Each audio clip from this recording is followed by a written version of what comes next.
Good evening student. Start करते हैं हम आज का टॉपिक। और आज का टॉपिक है हमारा microbes in human welfare.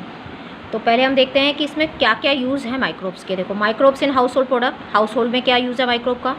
Microbes in industrial product, industrial product के फॉर्म में क्या यूज़ है। सीवेज ट्रीटमेंट में क्या रोल है माइक्रोब्स का। Biogas production, bio fertiliser, bio control agents, यानी इतने सारे रोल हैं हमारे माइक्रोब्स के। सो सबसे पहले स्टार्ट करते हैं microbes in house hold product से। कर्ड, चीज़, डोसा, इडली, ब्रेड, ये सब हमारा किससे बन रहा है, माइक्रोब से। तो कर्ड में क्या होता है, lactobacillus acid, lactobacillus and lactic acid bacteria present in starter, multiply at suitable temperature. ये क्या होता है, कर्ड के अंदर लैक्टोबैसिलस यानी लैक्टिक एसिड बैक्टीरिया प्रेजेंट होता है जो मिल्क प्रोटीन को पार्शली डाइजेस्ट करता है। आपको पता है कि घर में जब हम दही जमाते हैं तो दूध के अंदर थोड़ा सा मिल्क डालते हैं, थोड़ा सा दूध के अंदर थोड़ा सा जो है वो दही का पार्ट डालते हैं, जिसको हम स्टार्टर या इनोकुलम बोलते हैं, क्योंकि उसके अंदर क्या होता है, लैक्टिक एसिड बैक्टीरिया जो जल्दी से मल्टीप्लाई हो जाते हैं एक सूटेबल टेम्परेचर पर and partially digest the milk protein, और मिल्क प्रोटीन को पार्शली डाइजेस्ट कर देते हैं। अब इसके आपसे ये भी पूछा जाता है कि इसका बेनिफिट क्या है। तो इसका बेनिफिट है कि ये इंक्रीज़ करता है हमारी बॉडी में विटामिन B12, डिसीज़ कॉज जो जितने भी डिसीज़ कॉजिंग माइक्रोब्स हैं उनको चेक करता है स्टमक में। तो इतने सारे इसके बेनिफिट्स हैं लैक्टिक एसिड बैक्टीरिया हैं लैब के। जिनको मिल्क प्रोडक्ट सूट नहीं करते उनको कर्ड खाने के लिए या मिल्क के प्रोडक्ट्स खाने के लिए बोला जाता है। Idli, dosa and bread. So यहाँ पर भी जो है माइक्रोब यूज़ होता है। कौन, यहाँ पे स्टार्च है, मान लो स्टार्च की ग्लाइकोलाइसिस होती है, ये आपने पढ़ा हुआ है। पायरुविक एसिड बनता है जिसको हम बोलते हैं एनारोबिक रेस्पिरेशन। फिर फर्मेंटेशन की प्रोसेस होती है, यानी जो पायरुविक एसिड है उससे इथाइल अल्कोहल, कार्बन डाइऑक्साइड और एनर्जी निकलती है। सो जो ये इथाइल अल्कोहल बनता है, कार्बन डाइऑक्साइड बनती है और एनर्जी निकलती है थोड़ी सी, ठीक है। सो ये जो इथाइल अल्कोहल है जिसको हम बोले हैं इथेनॉल, यही है जो हमारा ये क्या कहलाता है, अल्कोहलिक फर्मेंटेशन। और यहाँ पर जो ये कार्बन डाइऑक्साइड निकल रही है जिसकी वजह से पफी अपीयरेंस आती है, यानी फर्मेंटेशन इसी के लिए कराया जाता है। कौन करता है ये, ईस्ट, जो कि यूनिसेलुलर फंगस है। इसका साइंटिफिक नेम है सैक्रोवाइसी सर्विसी और commonly called baker's yeast. Carbon dioxide release during the process of fermentation give the puffy appearance of the dough. Dough को जो पफी अपीयरेंस है वो कार्बन डाइऑक्साइड की वजह से ही आती है। और कौन देता है, ये ईस्ट, जिसका साइंटिफिक नेम है सैक्रोमाइसी सर्विसी। ये आपको याद रखना है, ये पूछा जाता है एग्जाम के अंदर। It is use to make foods like idli, dosa, bread etcetera. Toddy, toddy क्या है, traditional drink of South India, South India का ये ट्रेडिशनल ड्रिंक है। It is made by fermentation of sap from palm tree by bacteria. जो palm tree है उसका जो SAP है उसके फर्मेंटेशन से ये बनती है टोडी, ठीक है। तो आपको यहाँ याद रखना है सैक्रोमाइसी सर्विसी का साइंटिफिक नेम। कौन सी प्रोसेस बनता है, फर्मेंटेशन की प्रोसेस से। कर्ड के अंदर क्या प्रेजेंट होता है, उसका यूज़ क्या क्या है। अब आते हैं माइक्रोब्स, उसके बाद आता है अब आपका चीज़। तो cheese is formed by partial degradation of milk by different micro organism. Swiss cheese formed by the bacteria propioni bacteria shermanii. ये बैक्टीरिया का नाम भी आपको याद रखना है, प्रोपियोनी बैक्टीरिया शर्मानी। ये जो है चीज़ फॉर्मेशन में हेल्प करता है। Its characteristic feature is formed of large holes due to production of large amount of carbon dioxide. इसमें लार्ज अमाउंट में कार्बन डाइऑक्साइड प्रोड्यूस होती है जिसकी वजह से उसमें हमें बड़े बड़े होल्स दिखाई देते हैं। तो आपसे पूछा जाता है कि जो चीज़ है वो कौन बनाता है। सो प्रोपियोनी बैक्टीरिया शर्मानी आपको ध्यान रखना है। ये भी जो है कार्बन डाइऑक्साइड जो लार्ज अमाउंट में प्रोड्यूस होती है जिसकी वजह से वहाँ पे बड़े बड़े होल्स हो जाते हैं। तो क्या बनाता है ये, स्विस चीज़, ठीक है। फर्मेंटेड बेवरेजेस, तो यहाँ पर वही हो रहा है, फर्मेंटेशन की प्रोसेस हो रही है। कौन कर रहा है, ईस्ट, जिसको ब्रूअर्स ईस्ट या बेकर्स ईस्ट कहते हैं। साइंटिफिक नेम है सैक्रोमाइसी सर्विसी। क्या बना रही है, ethyl alcohol, carbon dioxide plus energy. ये अल्कोहलिक फर्मेंटेशन है। तो इसमें क्या बनता है, wine and beer are produced without distillation. बिना डिस्टिलेशन के तो वाइन एंड बियर बनती है जिसमें अल्कोहल का अमाउंट कम होता है। Whisky, brandy and rum are form by distillation. Distillation के थ्रू बनते हैं विस्की, ब्रांडी एंड रम जिसमें अल्कोहल का अमाउंट ज़्यादा होता है। अब नेक्स्ट इंपॉर्टेंट पार्ट है हमारा माइक्रोब का, एंटीबायोटिक, जो कि बहुत इंपॉर्टेंट है। Are chemical substance produced by microbe which can kill or retard the growth of other disease causing microbe. ये वो केमिकल हैं, एंटी मीन्स अगेंस्ट, बायो मतलब लाइफ, लाइफ के अगेंस्ट जो यूज़ किए जाते हैं, किनके, जो कि डिसीज़ कॉजिंग माइक्रोब जैसे बैक्टीरिया है, फंगस है, ये केमिकल सब्सटेंस है जो ये प्रोड्यूस करते हैं और इन्हीं को हम यूज़ करते हैं जो हमारे डिसीज़ कॉजिंग बैक्टीरिया फंगस हैं उनके अगेंस्ट। जैसे सबसे पहले जो डिस्कवर हुई थी वो हुई थी पेनिसिलिन, डिस्कवर्ड बाय चांस। ये बाय चांस डिस्कवरी थी। किसने की थी? अलेक्जेंडर फ्लेमिंग ने की थी। किससे निकाला था इसको? पेनिसिलियम नोटेटम से। While working on Staphylococcus bacteria, Fleming observed the growth of mold around which the bacteria did not grow due to the chemical produced by the Penicillium notatum. उन्होंने देखा जब वो वर्क कर रहे थे स्टेफिलोकोकाई पर, तो जब उन्होंने अपनी मोल्ड को ऐसी वहाँ पर अपनी जो उनकी जो कल्चर प्लेट थी उन्होंने ऐसे उसको रख दिया, तो देखा कि कुछ कल्चर प्लेट में बैक्टीरिया ग्रो नहीं कर रहे। क्यों नहीं कर रहे? क्योंकि वहाँ पर एक मोल्ड डेवलप हो गया। मोल्ड मतलब फंगस डेवलप हो गई। वो फंगस कौन सी थी? Penicillium notatum. और इससे जो केमिकल निकल रहा था पेनिसिलिन, जिसकी वजह से ये स्टेफिलोकोकाई ग्रो नहीं कर पा रहा था, तो इसलिए इसका नाम दे दिया गया पेनिसिलिन। तो किसने बाय चांस डिस्कवरी की इसकी? अलेक्जेंडर फ्लेमिंग ने, जब ये वर्क कर रहे थे स्टेफिलोकोकस पे। Function of penicillin as an antibiotic was establish by Arnstein, Howard Florey and Alexander Fleming. इनको नोबेल प्राइज़ मिला 1945 के अंदर। ठीक है, तो बाय चांस डिस्कवरी थी। फ्लेमिंग अपने काम कर रहे थे, उसी बीच उनको ये दिखा कि एक मोल्ड यानी फंगस ग्रो कर रही है जिससे केमिकल निकल रहा है। पेनिसिलिन नाम दे दिया गया उस केमिकल को, जिसकी वजह से वहाँ स्टेफिलोकोकाई ग्रो नहीं कर पा रहा है। अब आता है ऑर्गेनिक एसिड और माइक्रोब्स। तो यहाँ पर आपसे टेबल बना के ABCD करके भी पूछा जाता है, या आपसे पूछ लिया जाता है कि भाई सिट्रिक एसिड कौन प्रोड्यूस कर रहा है या ब्यूट्रिक एसिड कौन प्रोड्यूस हो रहा है, तो आपको इसके साइंटिफिक नेम पता होने चाहिए। So citric acid aspergillus niger fungus है ये। एसिटिक, देखो इसको थोड़ा सा आपको याद करना पड़ेगा, पर बाकी सब आप रिलेट कर सकते हो। कैसे? एसिटिक एसिड एसिटोबैक्टर एसिटी, देखो पीछे एसिटी आ रहा है, एसिटी आ रहा है, तो एसिटी से बन गया एसिटिक एसिड। एस्परजिलस नाइगर जो है, बस इसको थोड़ा सा आपको ध्यान रखना है। Citric acid, butyric acid Clostridium butylicum, देखो ब्यूटिलिकम आ रहा है तो butyric acid bacteria. Lactic acid, ये भी आपने पढ़ा है, lactobacillus species lactic acid bacteria. Ethanol, ये भी आपने पढ़ा है, सैक्रोमाइसीस सर्विसी फंगस। तो बस एक ये है जिसको थोड़ा ध्यान रखना है आपको, एस्परजिलस नाइगर जिससे सिट्रिक एसिड आ रहा है। बाकी आप देखो एस्टोबैक्टर एसिटी एसिटिक एसिड आ गया, क्लस्ट्रीडियम ब्यूटिलिकम ब्यूट्रिक एसिड आ गया, लैक्टोबैसिलस लैक्टिक एसिड आ गया, सैक्रोमाइसीस सर्विसेज है इथेनॉल। एंजाइम्स यूजेस, देखिए कौन कौन से एंजाइम्स आपको ध्यान रखने हैं। सबसे पहला लाइपेज, ये आपने पढ़ा था, जो फैट के डाइजेशन में हेल्प करता है।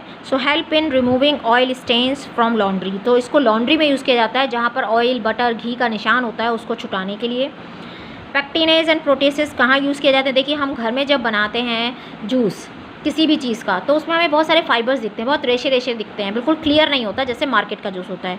मार्केट का जूस क्यों क्लियर होता है? क्योंकि वो ट्रीट करते हैं पैक्टिनेज एंड प्रोटीसेस से उसको, जिसको ये बिल्कुल डाइजेस्ट करके क्लियर कर देते हैं। क्लैरिफाइंग बॉटल जूस, ये जो प्रोटीन और उनको सब फाइबर्स को डाइजेस्ट कर जाते हैं, जिसकी वजह से वो बिल्कुल क्लियर हो जाता है। स्ट्रेप्टोकाइनेस प्रोड्यूस बाय स्ट्रेप्टोकोकस, ये बहुत इंपॉर्टेंट है, बहुत इंपॉर्टेंट है, जिसका रोल पूछा जाता है। ये क्लॉट बस्टर है for removing clots from blood vessel of patient. अगर क्लॉटिंग हो जाती है ब्लड वेसल्स के अंदर तब स्ट्रेप्टोकाइनेस को यूज़ किया जाता है, जो कि क्लॉट बस्टर है। स्ट्रेप्टोकोकस से निकाला जाता है इसको, एज ए क्लॉट बस्टर इसको यूज़ किया जाता है। ठीक है, so lipase fat remove, oil butter के स्टेन रिमूव करने के लिए, पैक्टिनेसिस प्रोटीसेस बॉटल जूस को क्लैरिफाई करने के लिए, और स्ट्रेप्टोकाइनेस क्लॉट बस्टर के लिए। बायोएक्टिव मॉलिक्यूल, ये बहुत इंपॉर्टेंट हैं। साइक्लोस्पोरिन है, सोर्स क्या है इसका? Trichoderma polysporum fungus. क्या है इसका role? Immunosuppressive agent in organ transplant, जब किसी का ऑर्गन ट्रांसप्लांट किया जाता है तो इम्यून सिस्टम को सप्रेस करने के लिए इसको दिया जाता है साइक्लोस्पोरिन ए। तो देखो स्पोरिन से याद कर लो, स्पोरम, स्पोरिन साइक्लोस्पोरिन ए, तो ट्राइकोडर्मा पॉलीस्पोरम, स्पोरम स्पोरिन, स्पोरम स्पोरिन। स्टैटिन, स्टैटिन है इसका मोनेस्कस परप्यूरियस, ये भी फंगस है, मोनेस्कस परप्यूरियस, तो आप उसको याद करो मोना स्टैंड अप, मोना स्टैंड अप से आप इसको याद कर लो। मोना, जैसे आप बोलोगे मोना स्टैंड अप, तो स्टैंड अप से आपको याद आ जाएगा कौन सा एक्टिव मॉलिक्यूल नहीं निकाल रहा है, बायोएक्टिव मॉलिक्यूल स्टैटिन, जो ब्लड कोलेस्ट्रॉल लोअरिंग एजेंट है, ब्लड कोलेस्ट्रॉल लोअरिंग एजेंट, मोना स्टैंड अप। Cyclosporin Trichoderma polysporum immunosuppressive agent, तो ये बहुत इंपॉर्टेंट मॉलिक्यूल्स हैं जिनका रोल आपसे पूछा जाता है। अब आता है microbes in sewage treatment plant. Sewage treatment plant, जो हमारा सीवेज वाला पानी है उसको हम कैसे फ़िल्टर करें और वापस से यूज़ में लेकर आएँ। तो उसके लिए 2 ट्रीटमेंट किए जाते हैं, एक होता है प्राइमरी ट्रीटमेंट, एक होता है सेकेंडरी ट्रीटमेंट। जो प्राइमरी ट्रीटमेंट है वो कहलाता है फिजिकल ट्रीटमेंट और सेकेंडरी ट्रीटमेंट कहलाता है biological treatment. So physical treatment में क्या किया जाता है, उसको major component of waste water is human excreta, this municipal waste water is also called sewage. अब इसको किया जाता है सिक्वेंशियल फिल्ट्रेशन। सिक्वेंशियल फिल्ट्रेशन मतलब पहले बड़ी जाली लगाई, फिर उससे छोटी जाली, फिर उससे छोटी जाली, ताकि जितने भी फ्लोटिंग डेब्रिस हैं, जो भी कूड़ा करकट फ्लोट कर रहा है, बड़े बड़े पॉलीथीन हैं, पेबल्स हैं, बड़े बड़े ऐसी कोई चीज़ है जो उसमें फ्लोट कर रही है, उसको फिल्टर लगा लगा के रिमूव कर दिया जाता है और उसके बाद इसको सेडिमेंटेशन के लिए डाला जाता है। तो पहला हो गया जो सिक्वेंशियल फिल्ट्रेशन फिजिकल ट्रीटमेंट में, और दूसरा हो गया सेडिमेंटेशन।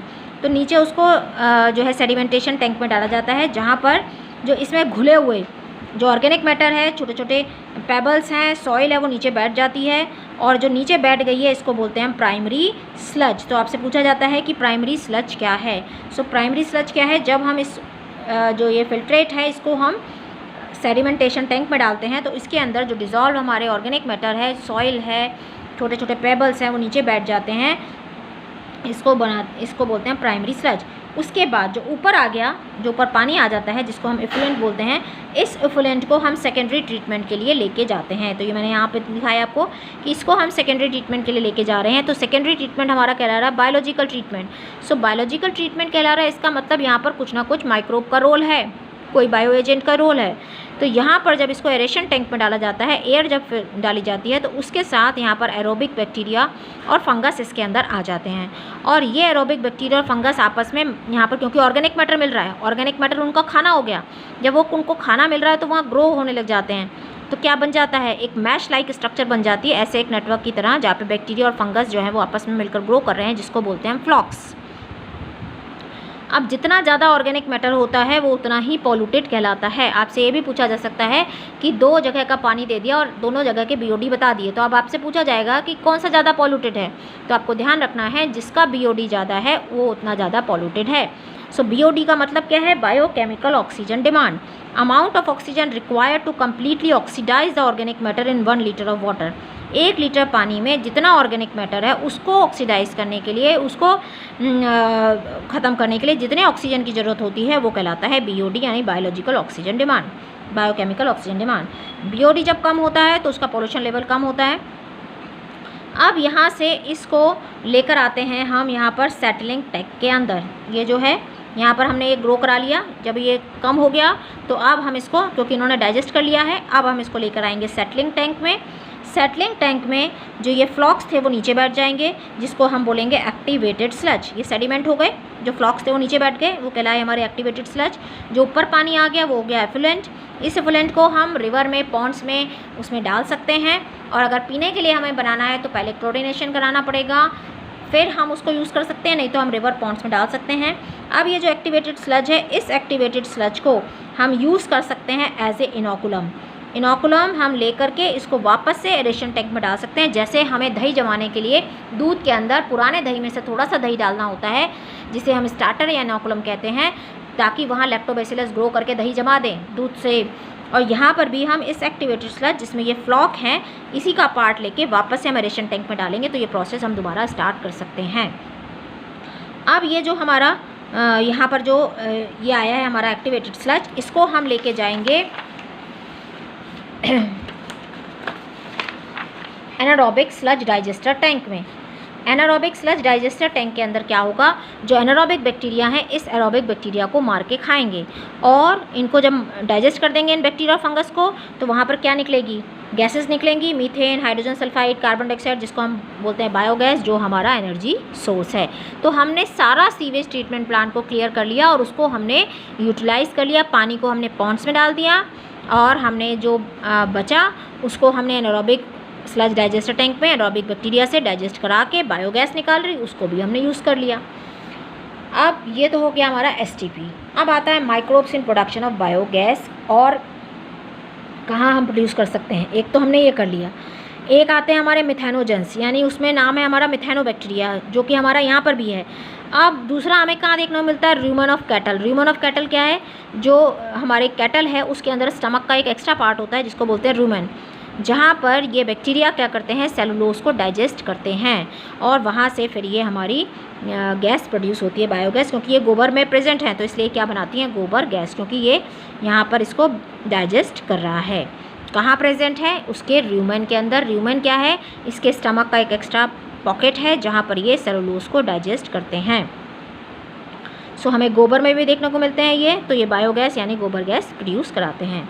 ये बायोगैस प्लांट होता है जहाँ पर डंग और वाटर को मिला के स्लरी बना के डाला जाता है डाइजेस्टर टैंक में, जहाँ माइक्रोब होते हैं जो इसको डाइजेस्ट करते हैं। यहाँ ऊपर फ्लोटिंग वाला कवर होता है, जब ये गैस निकलती है तो इस गैस को यूटिलाइज़ करते हैं, जो बच जाता है उसको हम एज ए फर्टिलाइज़र की तरह यूज़ करते हैं। यानी यहाँ पर हमने डाल दिया डंग और वाटर मिला के पूरी स्लरी, यहाँ डाइजेस्टर है, माइक्रोब तो इसके अंदर प्रेजेंट है, ये इसको डाइजेस्ट करेंगे, गैसेस निकलेंगी, ये फ्लोटिंग वाला ऊपर कवर होता है, ये ऊपर उठेगा, यहाँ से गैस जो है वो हम यूटिलाइज़ कर लेंगे, ले लेंगे, सप्लाई कर दिया जाएगा और बाकी का जो बच गया है उसको वेस्ट को उसको हम एज ए फर्टिलाइज़र यूज़ करेंगे। अब आता है microbes as bio control agent. Microbe को हम कैसे ऐसे बायो कंट्रोल एजेंट यूज़ कर सकते हैं, तो इसमें सबसे इम्पॉर्टेंट जो नाम आता है वो आता है बेसिलस थ्रुनजेनेसिस का। बेसिलस थ्रुनजेनेसिस वो बैक्टीरिया है जिसके पास एक जीन होती है जिसका नाम है क्रायोजीन, और ये एक प्रोटीन प्रोड्यूस करता है जिसका नाम है क्राई प्रोटीन, जो कि एक इनएक्टिव प्रोटीन है। सो बायोटेक्नोलॉजी में हम इसका रोल अलग पढ़ते हैं, उसमें हम इस जीन को ही, ये जीन है क्रायोजीन, इसी को निकाल के प्लांट के अंदर डाल देते हैं। पर अभी हम बायोटेक्नोलॉजी की बात नहीं कर रहे, तो हम इसको कैसे यूज़ करेंगे, हम इसको एज ए स्पोर प्लांट्स के ऊपर डाल देते हैं। ठीक है, तो जब हमने यहाँ पे नाम दिया बीटी कॉटन। बीटी कॉटन मतलब बीटी फॉर बेसिलस थ्रुनजेनेसिस, कि हमने इसे कॉटन बॉलवर्म जो कॉटन का जो बॉल होता है उसको खाने वाला जो कीड़ा है उससे हमने इसको प्रोटेक्ट कराया है, क्या डाल के, बेसिलस थ्रुनजेनेसिस डाल के। तो इसलिए प्लांट का नाम क्या हो गया, बीटी कॉटन। तो हमने क्या किया, इसके स्पोर को पानी में मिला के उसके ऊपर, प्लांट के ऊपर स्प्रे कर दिया। तो जैसे ही कॉटन बॉलवर्म आया इसके कॉटन के बॉल को खाने के लिए, तो ये जो हमने इसके ऊपर डाला था पानी के साथ मिला के, इसके स्पोर्स भी मिलते हैं सैशे में, उसको लेके जब डाला था तो ये उसके जब अंदर जाते हैं, उसकी गट में जाते हैं, तो उसकी मिड गट में जाकर ये जो इनएक्टिव टॉक्सिन था ये एक्टिव हो जाता है और यहाँ पर क्या कर देता है, परफोरेशन, यहाँ पर छेद कर देता है, जिससे कि ये जो इंसेक्ट है क्यों हुआ यहाँ पर एक्टिव, एल्केलाइन पीएच होती है, अल्कलाइन पीएच में जाके एक्टिव हो जाता है, जिससे ये उसकी परफोरेशन कर देता है, वॉल में पोर कर देता है, जिससे इस इंसेक्ट की डेथ हो जाती है। तो हमें अलग से कुछ और डालना नहीं पड़ता, बस इसी के स्पोर जो हैं वो हम स्प्रेड कर देते हैं प्लांट्स के ऊपर। तो पहला हमारा नाम हो गया bacillus thuringiensis, full form of BT. दूसरा नाम आता है ट्राइकोडर्मा। ट्राइकोडर्मा क्या होता है, जो फ्री लिविंग फंगी है रूट इकोसिस्टम में, जो एफिशिएंट कंट्रोल एजेंट है सेवरल प्लांट पैथोजन के। यहाँ पर रूट के साथ रहती है मिलके और प्लांट पैथोजन से इनको जो पैथोजन्स हैं उनसे इस प्लांट को प्रोटेक्ट करती है। तीसरा नाम आता है बेक्यूलोवायरस का। बेक्यूलोवायरस में आप सबसे पहले पूछा जाता है ये कौन से जीनस को बिलोंग करता है, तो इसका जीनस है न्यूक्लियोपॉलीहेड्रोवायरस। ये किसको अटैक करता है, इंसेक्ट्स एंड अदर आर्थ्रोपोड्स को। अब इसके फीचर्स आपसे पूछे जाते हैं कि इसको हम क्यों यूज़ कर रहे हैं। ये एक्सीलेंट कैंडिडेट है, स्पीसीज स्पेसिफिक है, नैरो स्पेक्ट्रम, ये लाइंस आपको ध्यान रखनी है, ये पॉइंट्स होते हैं जिनके ऊपर मार्क्स होते हैं। नॉन टारगेटेड इंसेक्ट्स को नहीं मारता है, जो टारगेटेड इंसेक्ट्स हैं खाली उन्हीं को ये मारता है। No negative impact on plants, birds, mammals, fish, किसी के ऊपर इसका कोई नेगेटिव इम्पैक्ट नहीं है। जिसको ये टारगेट करके आया है, जिसको ये मार के खाता है, सिर्फ उसी को ही मार के खाएगा। इसीलिए ये इंटीग्रेटेड पेस्ट मैनेजमेंट प्रोग्राम का पार्ट है कि एक बहुत स्पीसीज स्पेसिफिक है, चूज़ी है, जिसको मार के खाना है, जो उसी को ही खाएगा, बाकी किसी को कोई नुकसान नहीं पहुंचाएगा। अब आता है microbes as bio control agent, bio fertilisers. Bio control तो पढ़ लिया हमने, बायो फर्टिलाइजर्स तो दो तरह के हैं, एक है फ्री लिविंग, एक है सिम्बायोटिक। फ्री लिविंग में हमको क्या मिलते हैं, सॉइल बैक्टीरिया, एजोस्पाइरलम, एजोटोबैक्टर, जो फ्री लिविंग नाइट्रोजन को लेके उसके कंपाउंड्स में कन्वर्ट करता है, क्योंकि प्लांट डायरेक्टली नाइट्रोजन को नहीं ले सकते। फिर आते हैं यहाँ पर और फ्री लिविंग कौन से आ रहे हैं, ब्लू ग्रीन एल्गी, जिसको हम साइनोबैक्टीरिया भी बोलते हैं, एनाबीना, नॉस्टॉक, ऑसिलेटोरिया, जो हमें पैडी फील्ड में देखने को मिलती है। वहाँ पर हमें एक्स्ट्रा फर्टिलाइज़र डालने की ज़रूरत नहीं पड़ती है, क्योंकि ये नाइट्रोजन को लेके उसके कंपाउंड में कन्वर्ट कर देती है। तो फ्री लिविंग में दो चीज़ें हो गई, एक ब्लू ग्रीन एल्गी या साइनोबैक्टीरिया, इसके ये तीन एग्जाम्पल हैं। और फ्री लिविंग सॉइल बैक्टीरिया में एजोस्पाइरलम एजिटोबैक्टर, तो ये दोनों का काम सेम ही है, नाइट्रोजन फिक्सेशन करना। दूसरा है सिम्बायोटिक एसोसिएशन। तो सिम्बायोटिक में एक आप नाम ये शुरू से पढ़ते आ रहे हो, राइजोबियम बैक्टीरिया, जो लेग्यूमिनस प्लांट जैसे चना मटर राजमा है उसकी रूट्स की पॉकेट बन जाती हैं, उन पॉकेट्स के अंदर ये रहता है राइजोबियम। दोनों का सिम्बायोटिक एसोसिएशन होता है, नाइट्रोजन फिक्स करके प्लांट को देता है, प्लांट इसको रहने की जगह देता है। फ्रैंकिया जो नॉन लेग्यूमिनस प्लांट के अंदर मिलता है। माइकोराइजा ये हायर प्लांट्स जैसे पाइनस है उसकी रूट्स के अंदर रहता है और वहाँ से न्यूट्रिएंट्स को अब्जॉर्ब, हायर प्लांट की रूट्स के साथ ये फंगस एसोसिएशन में रहती है। और एक कौन से जीनस को बिलोंग करती है, ग्लोमस को, ये भी पूछा जाता है। और ये हायर प्लांट की रूट्स के साथ ये फंगस क्या करती है, सारे न्यूट्रिएंट्स अब्जॉर्ब करती है और ये न्यूट्रिएंट्स अब्जॉर्ब करके प्लांट्स को देती है। प्लांट्स इसको रहने की जगह दे रहा है और खाना दे रहा है, जो भी खाना बनाएगा वो इसको देगा। तो ये सिम्बायोटिक एसोसिएशन में रहते हैं। तो ये आपको समझ में आया होगा कि क्या है बायो फर्टिलाइज़र। तो ये हमारा पूरा चैप्टर यहाँ पे ख़त्म होता है। So thank you, thanks for watching, please like, subscribe and share.